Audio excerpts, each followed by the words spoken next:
بسم اللہ الرحمن الرحیم۔ ناظرین، نبی کریم صلی اللہ علیہ وسلم نے فرمایا کہ شب برات کو یہ 4 رکعت ضرور پڑھیں، اللہ بہت خوش ہوتا ہے۔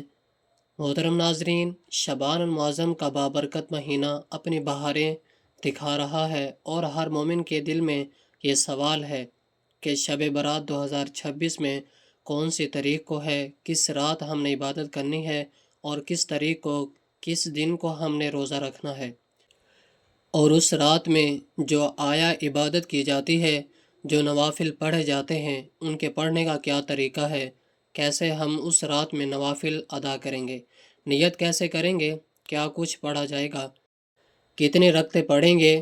جو 4 رکعت نفل نماز میں آپ لوگوں کو بتانے جا رہا ہوں، جس کی تلقین خود نبی کریم صلی اللہ علیہ وسلم نے فرمایا ہے، یہ آپ کی چھوٹنی نہیں چاہیے۔ وہ کون سی ہے، وہ 4 رکعت کب پڑھنی ہے، اور کس وقت ہمیں ادا کرنی ہے، ان کے پڑھنے کا کیا طریقہ ہے، اور اس کی فضیلت کیا ہے، یہ جان کر آپ حیران ہو جائیں گے کہ اسی طرح جو اگلے دن روزہ رکھنا ہے، وہ روزہ ہم نے کیسے رکھنا ہے، اس کی نیت کیسے کریں گے۔ نبی کریم صلی اللہ علیہ وسلم اس مہینے میں کون سا عمل کثرت کے ساتھ کیا کرتے تھے، کیونکہ یہ شعبان کا مہینہ شروع ہو چکا ہے، اور اگلا مہینہ رمضان کا ہے، اور رمضان جو کہ بہت ہی زیادہ برکتوں والا مہینہ ہے۔ اللہ تبارک و تعالی ہم سب کو رمضان تک لے جائے۔ رمضان یہ وہ بابرکت مہینہ ہے کہ جس میں ہر عمل کا ثواب بڑھا دیا جاتا ہے، رحمت کے دروازے کھول دیے جاتے ہیں، اور اللہ تبارک و تعالی نفل عبادت کا ثواب فرض کے برابر عطا فرماتا ہے، اور ایک فرض کا 70 گنا اللہ رب العالمین عطا فرماتا ہے۔ تو یہ رمضان کا مہینہ ہمارے بالکل قریب ہے، لیکن اس سے پہلے یہ شعبان کا مہینہ ہے، تو یہ بھی بہت ہی زیادہ بابرکت مہینہ ہے۔ اس مہینے کی بھی فضیلت بہت زیادہ ہے، اور اس ماہ کے مبارک کی فضیلت کا اندازہ آپ اس حدیث پاک سے لگائیے۔ حضرت عائشہ صدیقہ رضی اللہ تعالی عنہا ارشاد فرماتی ہیں کہ رسول اللہ صلی اللہ علیہ وسلم کو میں نے رمضان کے علاوہ کسی پورے مہینے کے روزے رکھتے نہیں دیکھا، اور میں نے آپ صلی اللہ علیہ وسلم کو شعبان کے مہینے میں سب سے زیادہ روزہ رکھ کے دیکھا۔ سب آقا کریم علیہ الصلاۃ والسلام شعبان میں سب سے زیادہ کثرت کے ساتھ روزے رکھتے تھے۔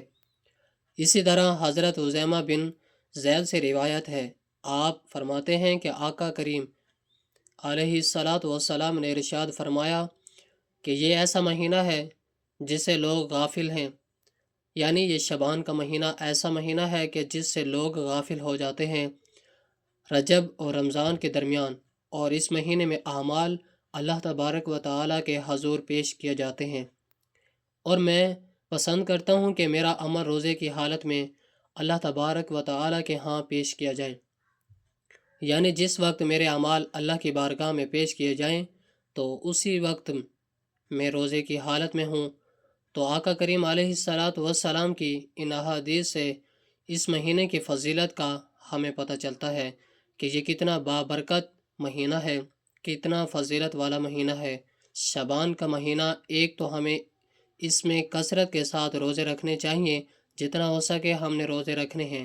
اپنے قضا روزے جو ہیں ان کی قضا کر لیں، اگر کوئی قضا روزے رہ چکے ہیں پچھلے سال والے تو ان کی قضا کریں، ورنہ نفلی روزے آپ نے ضرور رکھنے ہیں، کیونکہ اس مہینے میں نبی کریم صلی اللہ علیہ وسلم کثرت کے ساتھ نفل روزے رکھتے تھے، اور اس مہینے کی فضیلت کا اندازہ آپ اس حدیث پاک سے بھی لگائیے۔ آقا کریم علیہ الصلاۃ والسلام نے ارشاد فرمایا کہ اللہ تبارک و تعالی شعبان کے 15ویں رات اپنی مخلوق کی طرف نظر فرماتا ہے اور سب کو بخش دیتا ہے، سوائے مشرک اور دل میں کینہ رکھنے والے کے، یعنی یہ وہ لوگ ہیں، ایک تو مشرک ہو گیا، اور دوسرا وہ جو دل میں کینہ رکھے، بغض رکھے، اللہ رب العالمین اسے بخش عطا نہیں فرماتا۔ یعنی 15 شب برات یہ بہت ہی زیادہ فضیلت والی رات ہے۔ اس رات کو ہم نے بالکل بھی غفلت کے ساتھ نہیں گزارنا، اور اس پورے مہینے میں اپنی عبادت کو بڑھا دیں، کیونکہ رمضان ہمارے بالکل قریب ہے، تو رمضان کی ہم نے مشق ابھی سے شروع کر دینی ہے، روزہ رکھنا شروع کر دیں۔ اسی طرح عبادت میں اپنا فرض عبادت تو ہم کرتے ہی ہیں، نوافل کی طرف آپ کا رجحان بڑھا دیا جائے تاکہ پہلے سے آپ تیار ہوں۔ رمضان کے لیے تو روزے رکھیں اور عبادت میں اپنا زیادہ سے زیادہ وقت لگائیں، اور اس بات کو یقینی بنائیں کہ آپ کا دل اللہ تبارک و تعالیٰ کی طرف متوجہ ہو، کیونکہ یہ وہ مقدس لمحات ہیں جن میں زمین و آسمان کے فیصلے ہوتے ہیں اور بندوں کی حاجتیں پوری کی جاتی ہیں۔ شعبان المعظم کی ان مبارک ساعتوں میں کثرت سے درود شریف کا اہتمام بھی کرنا ہے، جو نہایت اہمیت کا حامل ہے، کیونکہ یہ مہینہ حضور اکرم صلی اللہ علیہ وسلم سے خاص نسبت رکھتا ہے۔ اس لیے جتنا ہو سکے اپنی زبان کو ذکر الہی سے در رکھیں اور استغفار کی تسبیحات پڑھیں، تاکہ جب رمضان المبارک کا چاند طلوع ہو تو ہمارے دل گناہوں کی سیاہی سے پاک ہو چکے ہوں اور ہم کامل یکسوئی کے ساتھ روزے اور تراویح کا حق ادا کر سکیں۔ یاد رہے کہ یہ وہ رات ہے جس میں رزق کی تقسیم کیا جاتا ہے، اور جو لوگ اس رات غفلت کا شکار رہتے ہیں وہ بری غیر سے محروم کر دیے جاتے ہیں۔ اب شب برات کی کیا فضیلت ہے، جیسا کہ ایک حدیث میں نے پہلے بیان کر دی، لیکن ایک اور حدیث جو ابو داؤد شریف کے اندر موجود ہے اور حضرت علی المرتضیٰ رضی اللہ تعالی عنہ سے روایت ہے، فرماتے ہیں کہ نبی کریم صلی اللہ علیہ وسلم نے ارشاد فرمایا، جب شعبان کی 15ویں رات ہو یعنی شب برات ہو، 15ویں رات یعنی اگلا دن 15 شعبان کا ہو، اور اس سے پہلے جو رات ہے یہ 15ویں رات ہوتی ہے، فرمایا گیا شعبان کی 15ویں رات ہو، اس رات قیام کرو اور اس دن کا روزہ رکھو، کیونکہ اللہ تبارک و تعالی اس رات غروب آفتاب سے لے کر طلوع فجر تک آسمانی دنیا پر اپنی رحمتوں کا نزول فرماتا ہے، اور اللہ تبارک و تعالیٰ کی طرف سے یہ اعلان کیا جاتا ہے کوئی مجھ سے مغفرت مانگنے والا کہ میں اسے بخش دوں؟ کیا ہے کوئی رزق مانگنے والا میں اسے رزق عطا کر دوں؟ کیا ہے کوئی مصیبت زدہ کہ میں اسے عافیت دوں؟ یہاں تک کہ یہ اعلانات کیے جاتے ہیں کہ ہے کوئی مجھ سے رزق مانگنے والا کہ میں اسے رزق عطا کر دوں، ہے کوئی بیمار کہ میں اسے شفا عطا کر دوں، ہے کوئی مصیبت زدہ کہ میں اس کی مصیبت کو دور کر دوں اور اسے عافیت عطا کر دوں۔ یہ اعلانات غروب آفتاب سے لے کر طلوع فجر تک، یہ جو اعلانات ہیں اللہ تبارک و تعالیٰ کی طرف سے کی جاتے ہیں کہ ہے کوئی مجھ سے مانگنے والا کہ میں اسے عطا کر دوں، تو یہ 15ویں شعبان یعنی شب برات کی فضیلت ہے کہ اس رات غروب آفتاب سے اللہ رب العالمین آسمانی دنیا پر اپنی رحمتوں کا نزول فرماتا ہے اور اللہ بخشش کے دروازوں کو کھول دیتا ہے، مغفرت کے دروازے کھول دیتا ہے، رزق کے دروازے کھول دیتا ہے۔ تو یہ رات ہم نے بالکل بھی مس نہیں کرنی ہے۔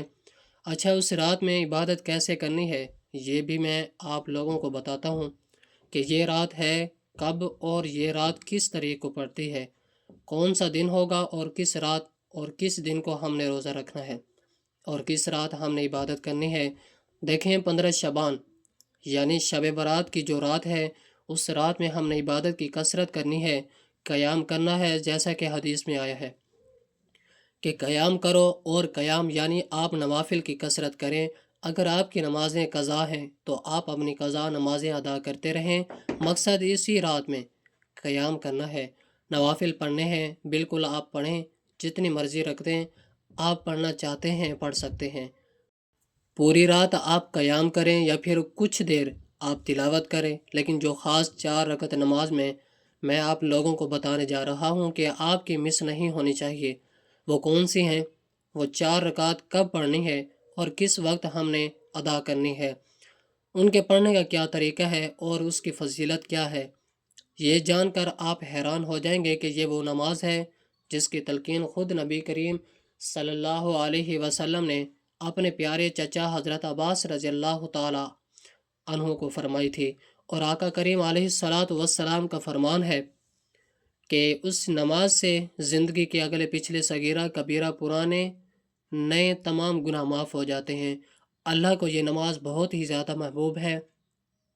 آقا کریم علیہ الصلاۃ والسلام نے اپنے چاچا سے ارشاد فرمایا تھا کہ اے چاچا جان، اگر ہو سکے تو یہ نماز روزانہ پڑھیں، ورنہ ہفتے میں ایک بار یا مہینے میں ایک بار یا سال میں ایک بار یا زندگی میں ایک بار ضرور پڑھیں تو یہ رات ہم نے اس خاص عبادت کے ساتھ گزارنی ہے۔ 15ویں رات یعنی شب برات کی رات، اور اس رات میں اس عظیم نماز کا اہتمام کریں، قرآن مجید کی تلاوت کریں اور توبہ استغفار کا اہتمام کریں۔ اور یہ 4 رکعت آپ نے ضرور پڑھنی ہے۔ وہ کیسے پڑھنی ہے؟ دیکھیں، سب سے پہلے ہم نے نیت کرنی ہے۔ نیت اصل میں دل کا پختہ ارادہ ہے۔ آپ نے دل ہی میں ارادہ کر لینا ہے کہ 4 رکعت نفل نماز اس طریقے پڑھ رہا ہوں جس کی نبی پاک صلی اللہ علیہ وسلم نے تلقین فرمائی ہے۔ یہ آپ کی نیت ہوگی۔ اس کے بعد پڑھنے کا کیا طریقہ ہے؟ سب سے پہلے تکبیر تحریمہ کہہ کر آپ ثنا پڑھیں گے۔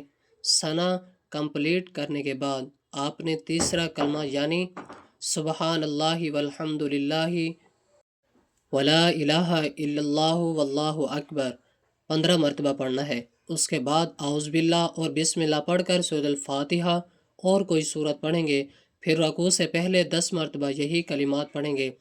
پھر رکوع میں جا کر رکوع کی تسبیح کے بعد 10 مرتبہ رکوع سے کھڑے ہو کر یعنی قوما میں 10 مرتبہ پہلے سجدے کی تسبیح کے بعد 10 مرتبہ دونوں سجدوں کے درمیان بیٹھ کر یعنی جلسہ میں 10 مرتبہ، اور دوسرے سجدے میں سجدے کی تسبیح کے بعد 10 مرتبہ یہی کلمات پڑھیں گے۔ اس طرح ایک رکعت میں 75 مرتبہ یہ کلمات ہوں گے، اور 4 رکعت میں ان کی تعداد 300 مکمل ہو جائے گی۔ دوسری رکعت میں پھر اسی طرح ثنا کے بعد 15 مرتبہ کلمات، پھر قرات اور بقیہ تمام ارکان میں 10 مرتبہ یہ کلمات دہرائیں گے۔ پھر بیٹھیں گے، تشہد اور دعا پڑھ کر دائیں بائیں سلام پھیر دیں گے۔ تو اس طریقے سے ہم نے یہ 4 رکعت نماز ادا کرنی ہے، اور یہ پڑھنی کب ہے؟ عشاء کے بعد۔ اسے طلوع فجر تک یعنی فجر کا وقت شروع ہونے سے پہلے تک آپ رات کے کسی بھی حصے میں ادا کر سکتے ہیں، لیکن اس کا افضل وقت رات کا آخری حصہ ہے، یعنی جو صبح سحری کا وقت ہوتا ہے، اس میں یہ نماز ادا کرنا سب سے افضل ہے۔ ناظرین، یہ مغفرت کی عظیم گھڑی ہے، یہ ہماری مس نہیں ہونی چاہیے، چھوٹنی نہیں چاہیے اس رات میں۔ اور اس کے بعد جو اللہ تبارک و تعالیٰ سے مانگو اللہ عطا فرماتا ہے۔ تو یہ مانگنے کی رات ہے۔ اللہ سے اپنے گناہوں کی بخشش مانگیں، مغفرت طلب کریں، اپنے لیے رزق مانگیں، اپنے لیے عافیت طلب کریں، اپنے لیے، اپنے گھر والوں کے لیے۔ تو یہ دعاؤں کا اہتمام بھی آپ نے ساتھ ساتھ کرنا ہے۔ اچھا، اب شب برات ہے، کب یہ بھی میں آپ لوگوں کو بتاتا چلوں کہ تاریخ کون سی ہوگی اور کون سا دن ہوگا، کون سا دن گزرنے کے بعد شب برات کی رات آئے گی، یعنی شب برات آئے گی۔ دیکھیں، شب برات 2026 میں اس سال 3 فروری اور منگل کا دن ہوگا۔ 3 فروری منگل کا دن جیسے ہی مکمل ہوگا، سورج غروب ہوگا، مغرب کے بعد سے لے کر طلوع فجر تک، فجر کی نماز کا وقت شروع ہونے سے پہلے تک یہ ساری رات جو ہے یہ شب برات کی رات ہے۔ 3 فروری کا دن جیسے ہی مکمل ہوگا، آگے جو رات شروع ہو رہی ہے یہ شب برات ہے، یعنی 15ویں شعبان ہے، شعبان کی 15ویں رات ہے۔ اچھا، عبادت ہم نے کرنی ہے 3 تاریخ دن گزرنے کے بعد جو رات شروع ہوگی اس رات ہم نے عبادت کرنی ہے، اور اگلا جو دن ہے بدھ کا جو دن ہے یہ 15 شعبان کا دن ہے۔ اس دن ہم نے روزہ رکھنا ہے، اور روزہ کیسے رکھیں گے؟ نیت دل کا پختہ ارادہ ہے، نفل روزہ ہے تو آپ نے نفل روزے کی ہی نیت کرنی ہے، اور دل ہی میں ارادہ کر لینا ہے کہ میں روزہ رکھ رہا ہوں، بس اتنا ہی کافی ہے۔ زبان سے الفاظ ادا کر کے نیت کرنا یہ کوئی ضروری نہیں ہے۔ تو آپ نے نفل روزہ رکھنا ہے اور رات میں قیام کرنا ہے۔ مقصد اس رات میں قیام کرنا ہے جس طرح جو نمازیں آپ پڑھنا چاہیں، قضا نمازیں پڑھنا چاہیں، یا یہ 4 رکعت نفل جس کی نبی پاک صلی اللہ علیہ وسلم نے تلقین فرمائی ہے، یہ بھی آپ پڑھ سکتے ہیں۔ اور کوئی عظیم رات کی برکات حاصل کرنے کے لیے کثرت سے درود پاک پڑھیں اور توبہ کریں، کیونکہ یہ توبہ کی قبولیت کی سب سے بڑی راتوں میں سے ایک ہے۔ اس رات میں کثرت کی جانے والی توبہ اور گناہوں پر ندامت کے آنسو اللہ تبارک و تعالیٰ کی رحمت کو جوش میں لاتے ہیں، اور بندہ اپنے خالق کے قریب ہو جاتا ہے۔ کوشش کریں کہ اس مبارک رات میں اپنے والدین، رشتہ داروں اور تمام امت مسلمہ کے حق میں خصوصی دعا کا اہتمام کریں، خصوصاً ان کے لیے جو اس دنیا سے رخصت ہو چکے ہیں، تاکہ اللہ تبارک و تعالیٰ ان کی قبروں کو نور سے بھر دے۔ یہ رات مقدر سنوارنے کی رات ہے، اس لیے اپنی دنیا اور آخرت دونوں کی بھلائی طلب کریں اور صدق دل سے یہ عہد کریں کہ آئندہ زندگی اللہ اور اس کے رسول صلی اللہ علیہ وسلم کی اطاعت میں گزرے گی۔ شب برات کا یہ پیغام ہمیں یاد دلاتا ہے کہ زندگی مختصر ہے اور ہر گزرتا لمحہ ہمیں اپنی منزل یعنی موت کے قریب کر رہا ہے۔ اس لیے ہمیں چاہیے کہ ہم اپنی اصلاح کریں اور ایک دوسرے کو معاف کرنا سیکھیں تاکہ رب کریم ہمیں بھی معاف فرمائے۔ اللہ تبارک و تعالی ہمیں اس رات کی قدر کرنے کی توفیق دے اور ہمارے ناموں کو جہنم سے آزاد ہونے والے خوش نصیبوں میں شامل فرمائے، آمین یا رب العالمین۔